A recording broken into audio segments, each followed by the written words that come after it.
Bonjour, bonjour. Je vous salue dans le précieux nom de notre Seigneur et Sauveur Jésus-Christ. Nous avons une très bonne nouvelle ce matin.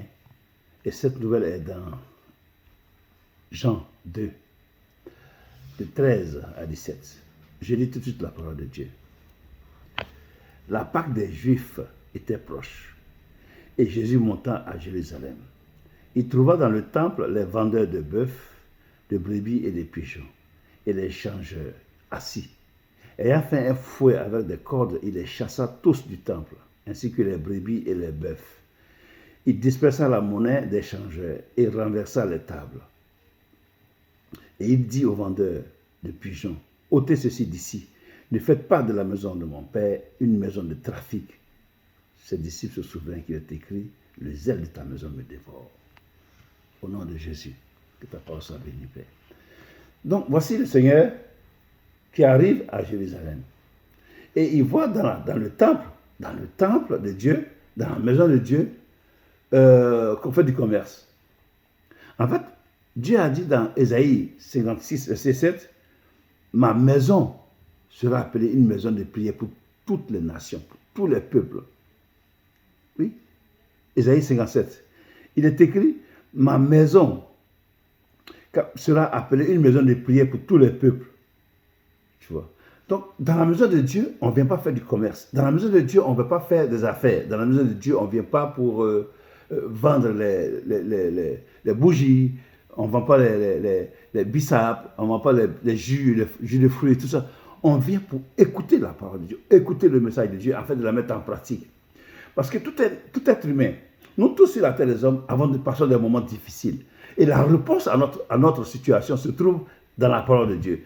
Et souvent, et très souvent, c'est dans la parole de Dieu, quand la parole de Dieu est prêchée dans l'église, qu'on entend le Seigneur Saint-Esprit nous permettre de prendre notre bénédiction, en fait, afin de quitter la situation que nous traversons.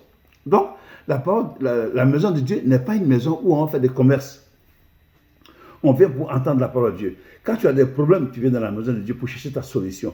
Quand tu as des problèmes de santé, problèmes pour enfanter, problèmes pour des finances, problèmes de foyer, problèmes de mariage, tous ces problèmes que tu as sur la terre des hommes, c'est dans la maison de Dieu qu'il a la solution. Donc tu ne peux pas en même temps venir dans la maison de Dieu chercher ta solution et en même temps faire ton commerce là-bas. Ça ne marche pas, ça ne fonctionne pas. Donc quand Dieu dit, ôtez cela de la maison de mon Père, ôtez ce commerce-là, ici, une maison de trafic, non.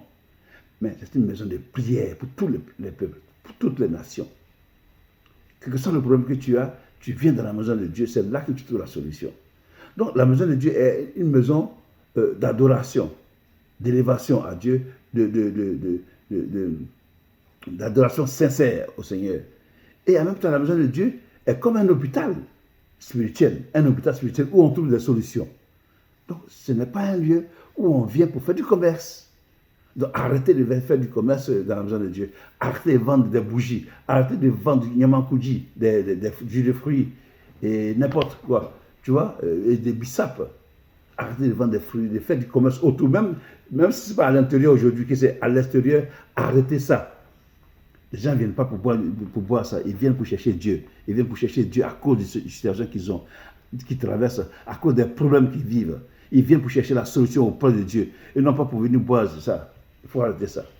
Il faut vraiment arrêter ça. Et changer le comportement. Parce que ce n'est pas la volonté de Dieu. Nous avons vu notre Seigneur Jésus-Christ, ce qu'il a fait. Il a ramassé les tables. Il a chassé tout ce monde-là. Parce que ce n'est pas ce qu'il faut faire là-bas. Ce qu'il faut faire là-bas, c'est pour venir adorer Dieu. Et oui, que Dieu vous bénisse. Et que Dieu vous bénisse et qu'il se souvienne de chacun de vous. Tous ceux qui viennent dans la maison de Dieu pour chercher solution, que Dieu vous bénisse au nom de Jésus-Christ. Et toi qui n'as pas encore donné ta vie à Jésus, aujourd'hui, je t'exhorte. Je t'exhorte ce matin. Tu as entendu cette prière, cette vidéo, tu as regardé cette vidéo, ça veut dire que le Seigneur t'appelle. Il t'appelle à donner ta vie, à venir chercher auprès de lui ta solution. La solution au problème que tu traverses, c'est auprès de Jésus qu'on trouve la solution. Ce n'est pas nulle part ailleurs, c'est auprès de Jésus qu'il y a la solution. C'est pourquoi je t'exhorte à donner ta vie au Seigneur Jésus-Christ, à te réconcilier avec ton Dieu, en passant par les eaux du baptême, et en le recevoir comme Seigneur et Sauveur pour ta vie personnelle au nom de Jésus. Que Dieu te bénisse. Au revoir.